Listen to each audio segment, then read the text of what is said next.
प्रभू येशू ख्रिस्ताच्या पवित्र नावात सर्वांना प्रेमाचा सलाम.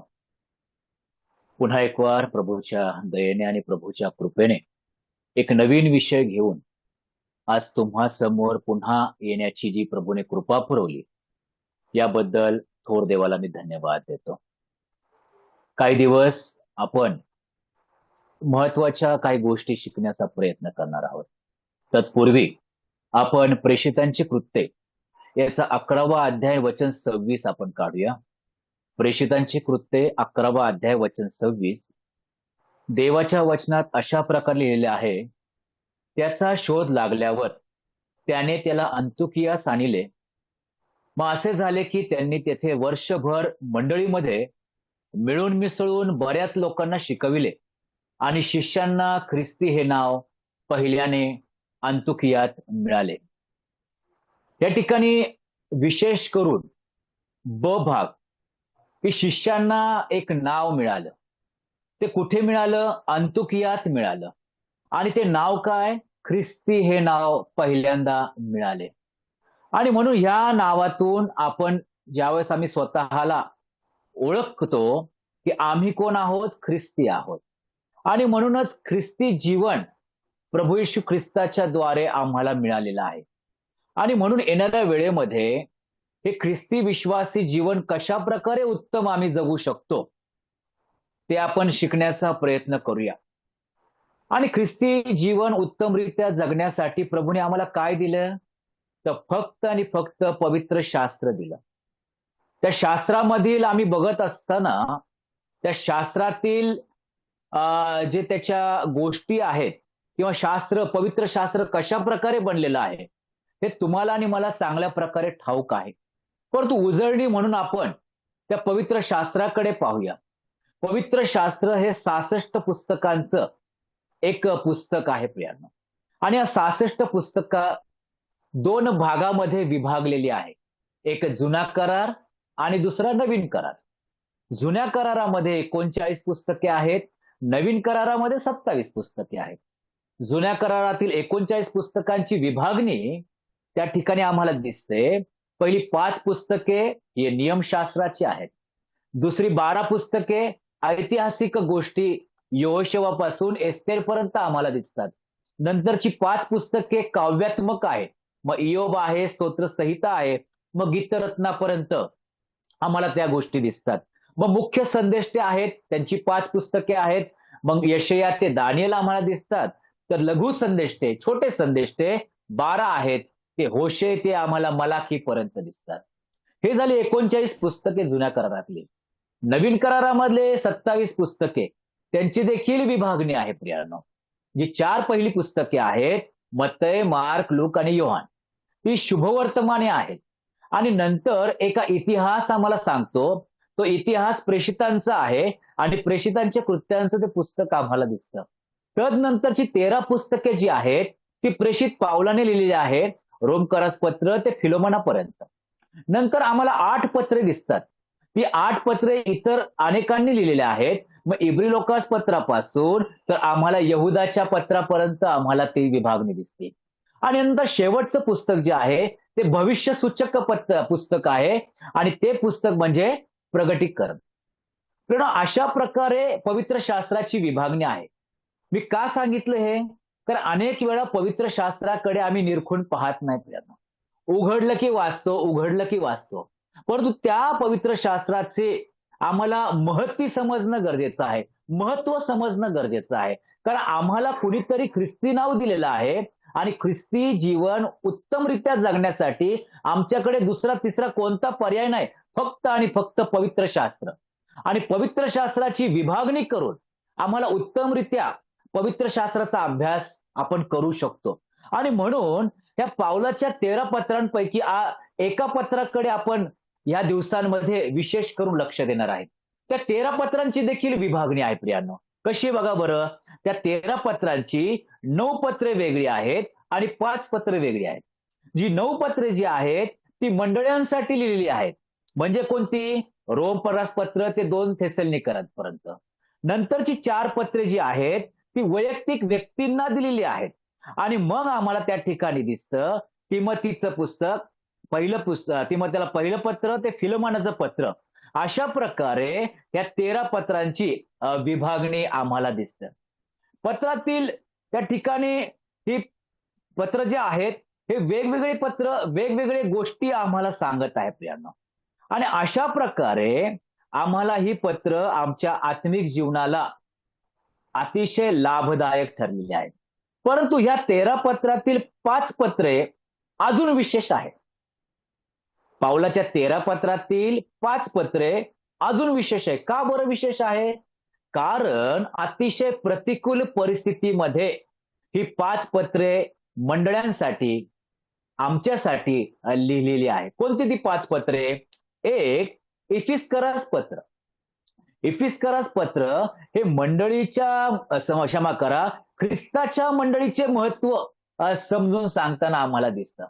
दुसरं जे आहे ते फिलिप्पिकरास पत्र, ते जे ख्रिस्तामधील आनंद कशा प्रकारे आहे ते ज्यावेळेस पत्र वाचतो त्या 14 वेळा आनंदाविषयी पौल आम्हाला सांगत आहे. आणि ख्रिस्तामधील आनंद जो सार्वकालिक आहे त्या ठिकाणी नमूद केलेला आहे. नंतरचं पत्र आहे ते कलेसेकरास पत्र आहे, ते ख्रिस्ताचे सर्वोच्चत्व त्या ठिकाणी प्रगट करताना आम्हाला पाऊल दिसतो. आणि चौथं जे आहे ते फिलोमोनाचं पत्र आहे, ते वैयक्तिक व्यक्तीस लिहिलेलं पत्र आहे, ते ख्रिस्ताच्या बंधुभाव, बंधू प्रेम याविषयी आम्हाला सांगत आहे. ही 4 पत्रकं जी आहेत ती रोममध्ये ज्यावेळेस पाऊलाला पहिली कैद झाली त्यावेळेस लिखाण करण्यात आले. इसवी सन 60 ते 62चा अंदाजे कालखंड तो आहे. परंतु एक पत्र आहे ते आगळं वेगळं आहे आणि ते पत्र रोममध्ये पाऊल दुसऱ्यांदा ज्यावेळेस कैद झाला, साधारणतः इसवी सन 66 ते 67 या कालखंडामध्ये ते पत्र लिहिलेलं आहे. आणि अतिशय गांभीर्याने ते पत्र एक वैयक्तिक व्यक्तीला लिहिलेलं आहे. आणि त्या पत्राचं नाव आहे दुसरे तिमोथी. हे अभ्यासकांच्या मते ही 5 पत्र जी आहेत ती पाऊलाने अतिशय प्रतिकूल परिस्थितीत लिहिली. प्रतिकूल परिस्थिती म्हणजे काय? तो तुरुंगात होता प्रियांनो, हातामध्ये बेड्या होता, अंधकारात होता, उपाशी होता आणि अशा सर्व कठीण परिस्थितीमध्ये पाऊलाने ही 5 पत्रे मंडळांना आम्हाला दिलेली आहेत. आणि म्हणून ह्या 5 पत्रातील आपण एका पत्राकडे आज आपण लक्ष देणार आहोत आणि त्या पत्राचं नाव 2 तिमोथी. ह्या 2 तिमोथीच्या पत्रामधून आपण एक निवडक विषय घेणार आहोत, निवडक वचने वाचून आणि त्या वचनाकडे आपण वळूया.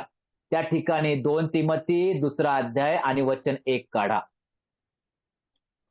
आणि त्या ठिकाणी असं लिहिलेलं आहे, शीर्षक आहे ख्रिस्त येशूचा चांगला शिपाई. मी 1 पासून 6 पर्यंत तुमच्यासाठी वाचतो. माझ्या मुला, ख्रिस्त येशूच्या ठायी असलेल्या कृपेत बलवान होत जा. ज्या गोष्टी पुष्कळ साक्षीदारांसमक्ष माझ्यापासून ऐकल्या त्या इतरांना शिकविण्यास योग्य अशा विश्वासू माणसांना सोपून दे. ख्रिस्त येशूचा चांगला शिपाई या नात्याने माझ्याबरोबर दुःख सोस.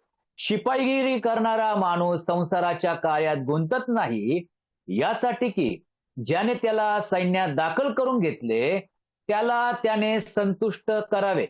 जर कोणी मल्लयुद्ध करीतो तर ते नियमाप्रमाणे केल्या वाचून त्याला मुकुट घालीत नाही.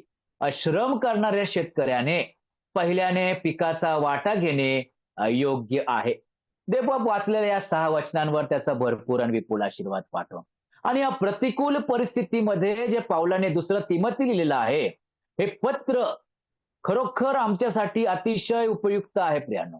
या 6 वचनांमध्ये विशेष करून 5 गोष्टी संत पाऊल पवित्र आत्म्याच्या प्रेरणेने लिहित आहे. काय म्हणत आहे? माझ्या मुला, या ठिकाणी उत्तम सेवक कशा प्रकारे व्हावा हे पाऊल तिमोथेला सांगत आहे. एक उत्तम सेवक, उत्तम शिक्षक, उत्तम शिपाई, उत्तम खेळाडू आणि 5 उत्तम शेतकरी. आणि 5ही गोष्टी आज आमच्या या ख्रिस्ती विश्वासी जीवनात असणं अतिशय महत्वाचं आहे. आणि निश्चित या येणाऱ्या दिवसामध्ये जे प्रभूने आम्हाला विचार दिलेले आहेत या विचारांच्या द्वारे आमच्या आत्मिक जीवनामध्ये वृद्धी झाल्याशिवाय राहणार नाही, हा माझा प्रभूमध्ये विश्वास आहे. आणि म्हणून आज पहिल्या वचनाकडे आपण थोड्या वेळ लक्ष देऊया. पहिलं वचन मी पुन्हा वाचतो.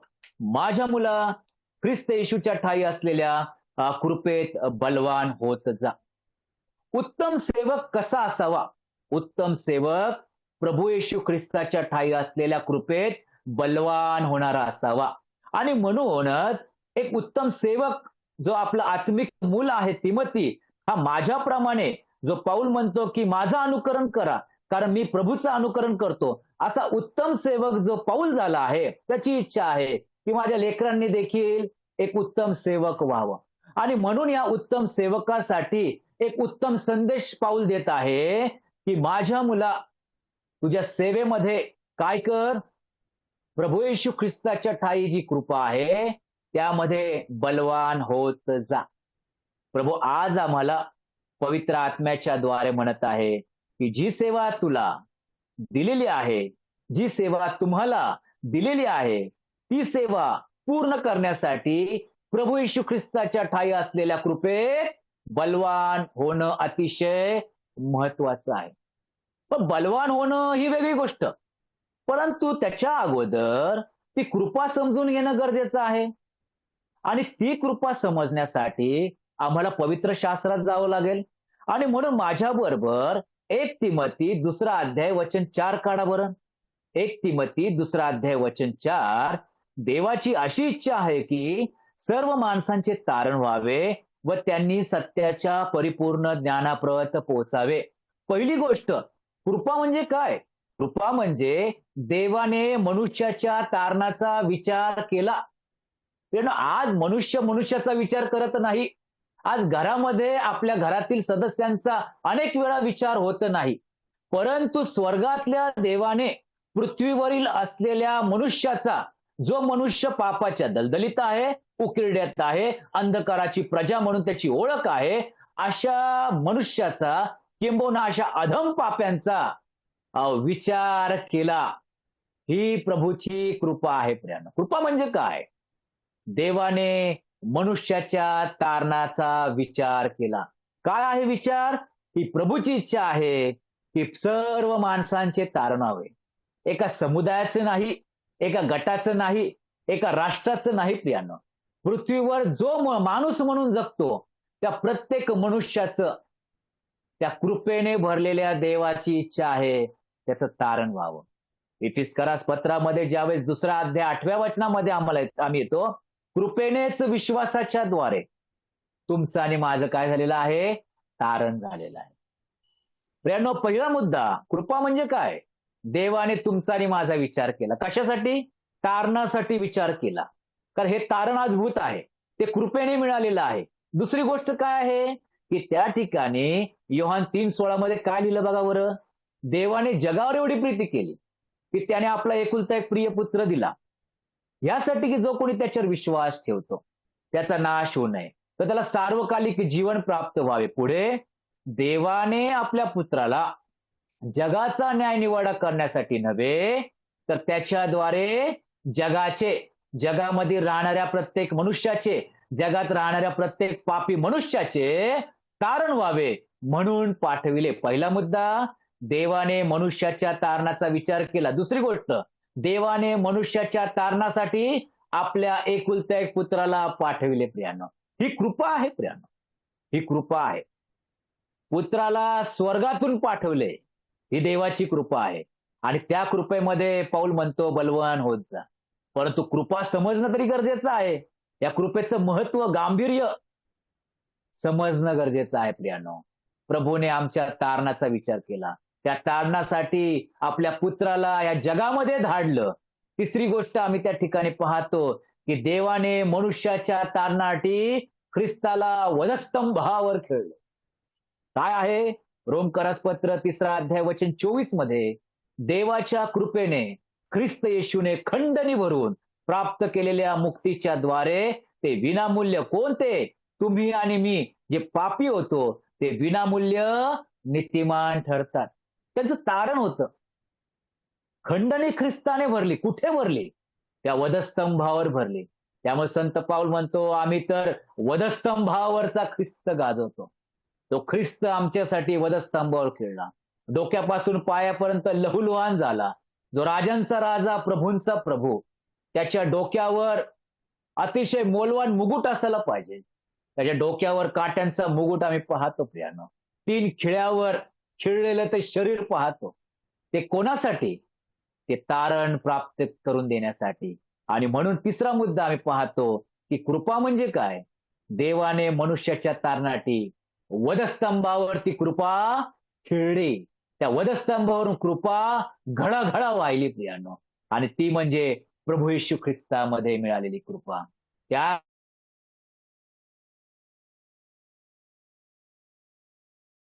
यशायाच्या ग्रंथात ज्यावेळेस आम्ही येतो 53वा अध्याय 10व्या वचनामध्ये त्या ठिकाणी लिहिलं आहे, त्याला ठेचावे असे परमेश्वराच्या मर्जीस आले. त्याने त्याला पिडले, त्याच्या जीवाचे दोषार्पण झाल्यावर तो संतती पाहिल, तो दीर्घायू होईल. त्याच्या हातून, आता लक्ष द्या, त्याच्या हातून, कुणाच्या हातून? प्रभू येशू ख्रिस्ताच्या हातून परमेश्वराचा, आपल्या स्वर्गीय पित्याचा मनोरथ सफल होईल. परमेश्वराची इच्छा सफल होईल. पहिला मुद्दा काय बघितला? देवाने मनुष्याचा विचार केला की प्रत्येक मनुष्याचं तारण व्हावं. पण ते कधी झालं? वधस्तंभावर खिळल्यावर पित्याची इच्छा पुत्राने सफल केली. त्याचा मनोरथ त्याने सफल केलेला आहे. प्रियानो, कृपा काय आहे? कृपा ही आहे. आणि त्या कृपेच्या द्वारे चौथी गोष्ट ज्यावेळेस आम्ही पाहतो की देवाने मनुष्यासाठी ख्रिस्तामध्ये स्वर्गाचे द्वार उघडले.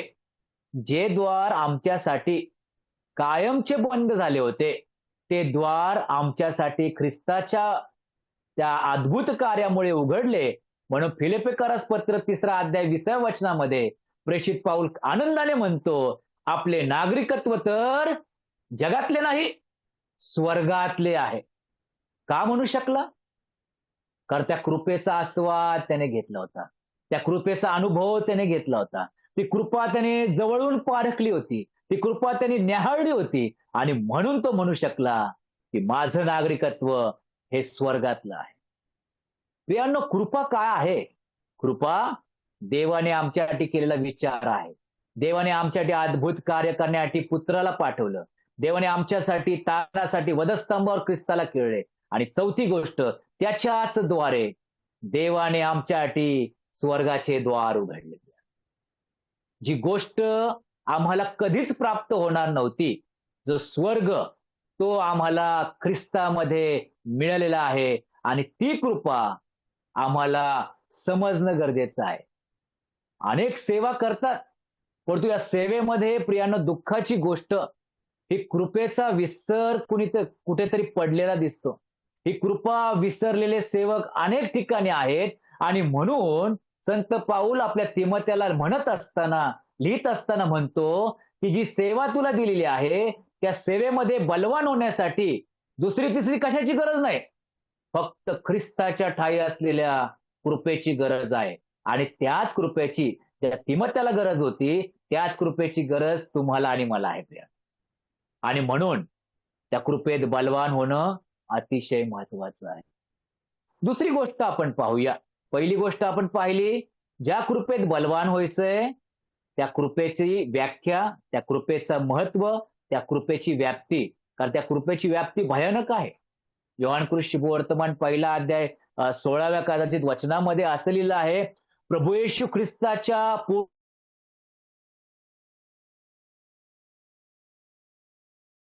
संपणारी आहे. आणि म्हणून ती कधी न संपणारी कृपा, त्यामध्ये आम्हाला रोज आणि रोज बलवान होत जायचंय. आणि रोज बलवान ज्यावेळेस होईल, त्यावेळेस प्रभूने दिलेल्या गोष्टीमध्ये आम्ही पुढे पुढे जाऊ. पहिली गोष्ट आम्ही पाहिली, कृपा. दुसरी गोष्ट, का कृपेमध्ये बलवान व्हायचंय, त्याची कारणे देखील पाहणं गरजेचं आहे. थोडक्यात, त्या कृपेमध्ये का बलवान व्हायचंय? कारण प्रभूने दिलेली सेवा उत्तमरित्या होण्यासाठी कृपेत बलवान होणं अतिशय महत्वाचं आहे. पहिला मुद्दा आपण पाहूया की रोमकरास पत्र 12वा अध्याय आणि वचन 6 आणि 7. रोमकरास पत्र 12वा अध्याय आणि वचन 6 आणि 7. आपल्याला प्राप्त झालेल्या कृपादानाप्रमाणे आपल्याला निरनिराळी कृपादाने म्हणजे कृपेपासून मिळालेल्या सेवा आहेत. म्हणून ईश्वरी संदेश सांगावयाचा असल्यास आपण तो आपल्या विश्वासाच्या प्रमाणाने सांगावा. दुसरी गोष्ट, सेवा करीताना सेवेत तत्पर असावे. शिकवणाऱ्याने शिक्षण देण्यात, बोध करणाऱ्याने बोध करण्यात तत्पर असावे. दान देणाऱ्याने ते औदार्याने द्यावे. अधिकाराने आपले काम आस्थेने करावे. दया करणाऱ्यांनी ती संतोषाने करावी. काय सेवा आहे त्या? एवढ्या सेवा प्रभूने कृपेच्या द्वारे तुम्हाला आणि मला दिलेल्या आहे. आणि या सेवेकडे आम्हाला लक्ष द्यायचंय. ईश्वरी सेवा असो, ईश्वरी संदेश असो, त्या ठिकाणी आम्ही पाहतो की शिकवण्याचं शिक्षण असो, बोध असो, दान देण्याविषयी असो, प्रार्थनेविषयी असो, दया करण्याविषयी असो, देण्याविषयी असो, या प्रत्येक गोष्टीमध्ये ज्यावेळेस आम्ही पाहतो की कृपा आहे प्रियानो, कृपेच्या द्वारे ह्या सेवा तुम्हाला आणि मला मिळालेल्या आहेत. आणि म्हणूनच आम्हाला या कृपेमध्ये बलवान व्हायचे. पहिला मुद्दा या ठिकाणी पाहिला की का बरं कृपेत बलवान व्हायचंय? कारण पहिलं, कृपेने आम्हाला सेवा मिळालेल्या आहेत. म्हणून त्या कृपेकडे आम्हाला पाहायचं. पहिला मुद्दा, कृपेने आम्हाला सेवा मिळालेल्या आहेत. दुसरी गोष्ट, की सेवेत सहाय्य करणारी कृपा आहे ती. बघा बरं, 1 करीन 15वा अध्याय आणि वचन 10. तरी जो काही मी आहे तो देवाच्या कृपेने आहे. कोण म्हणत आहे? संत पाऊल म्हणतो की मी मंडळीचा छळ केलेला आहे आणि आता मी कोण आहे? मी कृपेने देवाचा आहे. पुढे काय आहे? आणि माझ्यावर त्याची जी कृपा झाली आहे ती व्यर्थ झाली नाही, परंतु या सर्वांपेक्षा मी अतिशय श्रम केले. पाऊल म्हणतो काय? की मी कनिष्ठ आहे.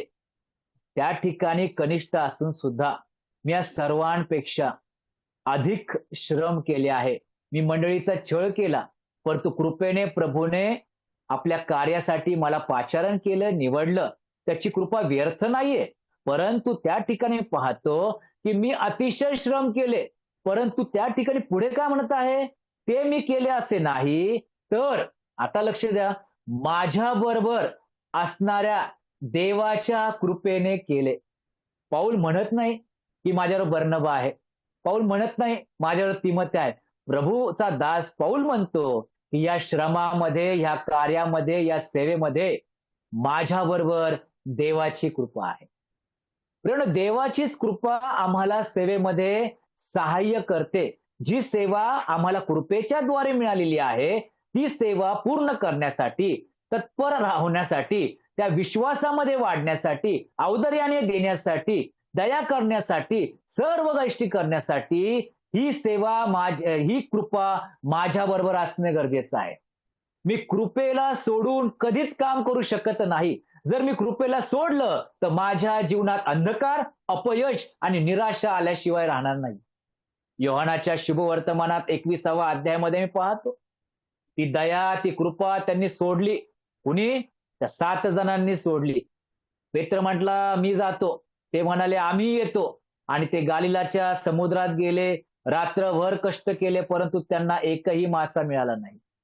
पहाड झाली, प्रभू येशू ख्रिस्त आला आणि त्या ठिकाणी आम्हाला सर्व माहिती आहे की त्यांना मोठे मासे मिळाले. प्रियानो, कृपेला सोडून ना शिष्यांना ना आम्हाला काहीच मिळणार नाही. परंतु पाऊल म्हणतो जे श्रम घेत आहे ते चांगलं होत आहे, ते अधिक होत आहे. ते अधिक होतं ते माझ्यामुळे होत नाही, तर माझ्या बरोबर असणाऱ्या देवाच्या कृपेमुळे होते. आणि म्हणूनच हा पाऊल आनंदाने आणि गांभीर्याने आपल्या आत्मिक पुत्राला म्हणतो, हे तिमोथ्या, प्रभू येशू ख्रिस्ताच्या ठाई असलेल्या कृपेत बलवान होत जा. का? कारण ही कृपा तुझ्या सेवेमध्ये सहाय्य करणारी आहे, मदत करणारी आहे, मार्गदर्शन देणारी आहे. दुसरी गोष्ट, सेवेत सहाय्य आम्हाला कृपेच्या द्वारे मिळते. तिसरी गोष्ट आपण पटकन पाहूया, सेवेतील रोजचे जीवन जगण्यासाठी आम्हाला सहाय्य करणारी कृपा आहे. माझ्याबरोबर काढा 2 कोरिंथकरास पत्र 12वा अध्याय आणि त्या ठिकाणी 7 पासून वचने आहेत. कोरिंथकरास दुसरे पत्र 12वा अध्याय आणि वचन 7. प्रगटीकरणाच्या विपुलतेमुळे मी चढून जाऊ नये म्हणून माझ्या शरीरात एक काटा म्हणजे मला ठोसे मारण्याकरिता सैतानाचा एक दूत ठेवण्यात आला आहे. मी चढून जाऊ नये, पुन्हा आलाय. मी चढून जाऊ नये म्हणून ठेवण्यात आला आहे. हा माझ्यापासून दूर व्हावा अशी मी प्रभूजवळ 3दा प्रार्थना केली. परंतु त्याने मला म्हटले, कोणी कोणास म्हटले? प्रभूने पाऊलाला म्हटले, माझी कृपा तुला पुरे आहे. कारण अशक्तपणातच शक्ती पूर्णतेस येते. म्हणून ख्रिस्ताच्या सामर्थ्याची छाया माझ्यावर राहावी म्हणून मी विशेष करून आपल्या अशक्तपणाची प्रौढी फार आनंदाने मिरवीन. ख्रिस्तासाठी दुर्बलता, अपमान, अडचणी, पाठलाग, संकटे यात मला संतोष आहे. कारण जेव्हा मी अशक्त तेव्हाच मी सशक्त आहे. काय सांगत आहे पाऊल? आरोग्याची समस्या विश्वासणाऱ्यांसमोर ठेवत आहे. एक काटा आहे, एक दुखणं आहे आणि हे दुखणं शरीरातून जावं म्हणून 3दा प्रार्थना केली. आणि हे दुखणं का आहे? त्याला चांगलं माहिती आहे की मला जे प्रगटीकरण मिळालेलं आहे त्याच्या विपुलतेमुळे मी चढून जाऊ नये, मला गर्व होऊ नये, मी इतरांपेक्षा काहीतरी वेगळं आहे हे समजू नये म्हणून प्रभूने माझ्या जीवनात, माझ्या शरीरात एक काटा दिलेला आहे. आणि आरोग्याच्या समस्येमध्ये सहाय्य करणारी कृपा प्रभू स्वतः म्हणत आहे, माझी कृपा तुला पुरे आहे. 3दा प्रार्थना केली. पाऊलाने 4थ्यांदा प्रार्थना केली नाही प्रियांनो. काय सांगत आहे पाऊल? या कृपेला आम्ही ओळखलेलं आहे. ही कृपा जी सेवा कृपेच्या द्वारे मिळालेली आहे, त्या सेवेमध्ये सहाय्य करते. परंतु प्रियांनो, ही सेवा करत असताना काहीतरी जीवन आहे आणि ह्या जीवनामध्ये काही गरजा आहेत ना, आणि या गरजा भागवण्यासाठी अनेक वेळा अडचणी आहेत, संकटे आहेत, बऱ्याच गोष्टी आहेत की ती दुर्बलता आम्हाला दिसते. मग आर्थिक गोष्टीमध्ये असो, कामामध्ये असो, व्यवसायामध्ये असो, आणि या दुर्बलतेमध्ये जीवन कसं जगायचं हा मोठा प्रश्न आमच्या समोर राहत आहे प्रियांनो. मग अनेक वेळा सेवेकडे दुर्लक्ष होत आहे.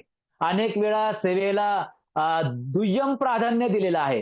किंबहुना अनेक वेळा सेवा सोडलेली आहे. म्हणून तर पाऊल अर्खिप्पाला काय म्हणत आहे? हे अर्खिप्पा, तुला प्रभूमध्ये मिळालेल्या सेवेमध्ये लक्ष दे, ती पूर्ण करण्याकडे लक्ष असू दे.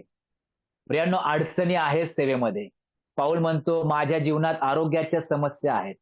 पाऊल म्हणतो मी व्यावसायिक आहे, त्या व्यवसायामध्ये देखील आर्थिक समस्या आहे.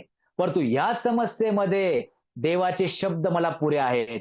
प्रभू स्वतः म्हणतो माझी कृपा तुला पुरे आहे.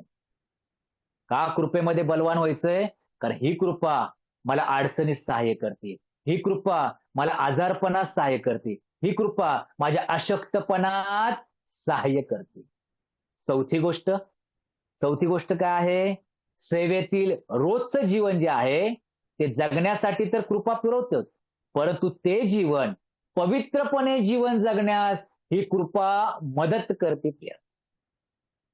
जसा मी पवित्र आहे तसं माझ्या सेवकांनी पवित्र राहावं ही आपल्या परमेश्वराची, स्वर्गीय पित्याची इच्छा आहे.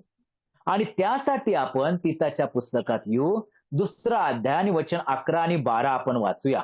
तीताचं पुस्तक 2रा अध्याय वचन 11 आणि 12.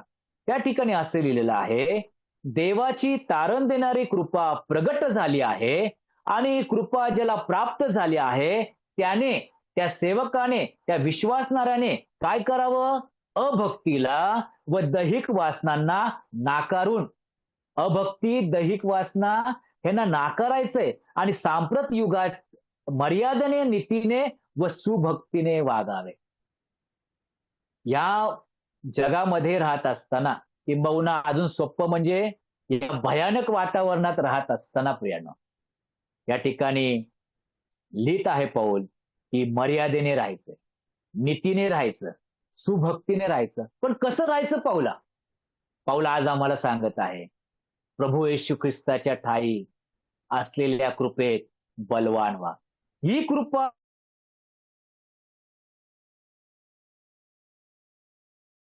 युगामध्ये, या पापाच्या भयानक युगामध्ये मर्यादेने राहण्यास आम्हाला सहाय्य करते.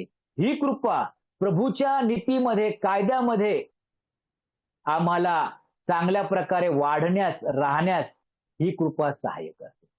आणि म्हणून संत पाऊल आपल्या पुत्राला, आत्मिक पुत्राला म्हणतो, माझ्या मुला तिमोथ्या, प्रभू येशू ख्रिस्ताच्या ठायी असलेल्या कृपेत बलवान होत जा.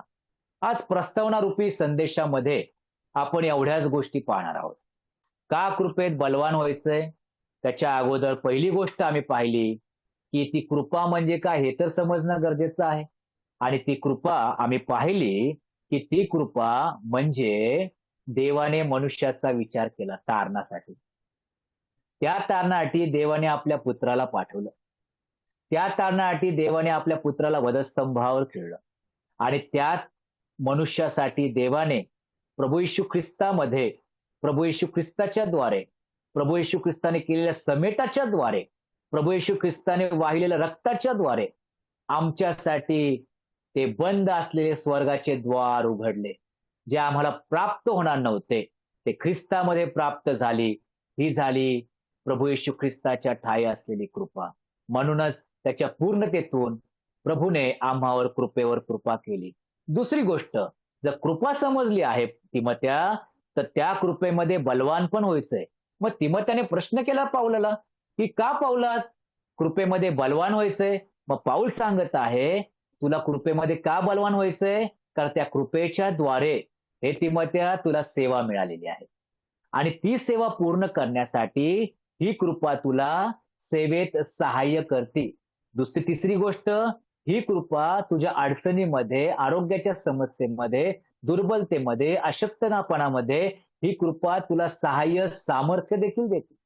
आणि चौथी गोष्ट आपण पाहिली की तिमोथ्या तुझ्या पवित्र जीवन जगण्यासाठी, क्षमा करा, विश्वासी पवित्र जीवन जगण्यासाठी ही कृपा तुला सहाय्य करणारी आहे. आणि म्हणून अनेक वेळा तिमोथ्याला त्याने सांगितलं मंडळीमध्ये कसं वागायचं, देवाच्या घरात हे तिमोथ्या कसं वागले पाहिजे, हे सर्व काही त्याला त्या पत्रामध्ये व्यवस्थितरित्या सांगितलेले आहे. आज इथं मी थांबतो. उत्तम सेवक या पहिल्या वचनातून आम्हाला दिसतो. उत्तम सेवक कोण आहे? ज्याने परमेश्वराची कृपा ओळखली. उत्तम सेवक कोण आहे? तो जो जो तो उत्तम सेवक जो आहे की त्याने त्या कृपेचं मर्म ओळखलं आणि त्या कृपेमध्ये तो वाढत आहे. थोडक्यात बलवान होत आहे, सामर्थ्यवान होत आहे. त्या कृपेचा आस्वाद घेत आहे, अनुभव घेत आहे रोज आणि रोज. आणि त्या कृपेमध्ये बलवान होऊन ती सेवा जी प्रभूने दिलेली आहे ती पूर्ण करण्यास तत्पर आहे. तो त्या ठिकाणी उत्तम सेवक असा आम्हाला दिसतो. प्रणव, तिमोथ्यासारखा, पौलासारखा, पेत्रासारखे, योहानासारखे असे अनेक उत्तम सेवक आम्हाला या नवीन करारामध्ये दिसतात. प्रभूची इच्छा आहे, पवित्र शास्त्रामधील अनेक उत्तम सेवक आहेत, त्या सेवकांप्रमाणे तुम्ही आणि मी देखील प्रभूचे एक सेवक राहावेत, ते उत्तम असावेत अशी प्रभूची इच्छा आहे. आणि जर उत्तम व्हायचंय तर त्याच्या कृपेशिवाय आम्ही उत्तम होऊ शकत नाही. कारण तो आमचा उत्तम मेंढपाळ आहे. त्या उत्तम मेंढपाळाने आपलं उत्तमातलं उत्तम देऊन आम्हाला उत्तम सेवा दिलेली आहे. आणि त्याद्वारे आम्हाला उत्तम सेवक होण्यास हे पवित्र शास्त्र दिलेलं आहे. या पवित्र शास्त्राच्या द्वारे ते रोज वाचून त्याच्यावर मनन करून आम्ही त्या सेवेमध्ये पुढे जाणं अतिशय महत्वाचं आहे. प्रभूने पुरवलेल्या शब्दाबद्दल आणि विचारांबद्दल प्रभूचे मी मनापासून आभार मानतो. धन्यवाद.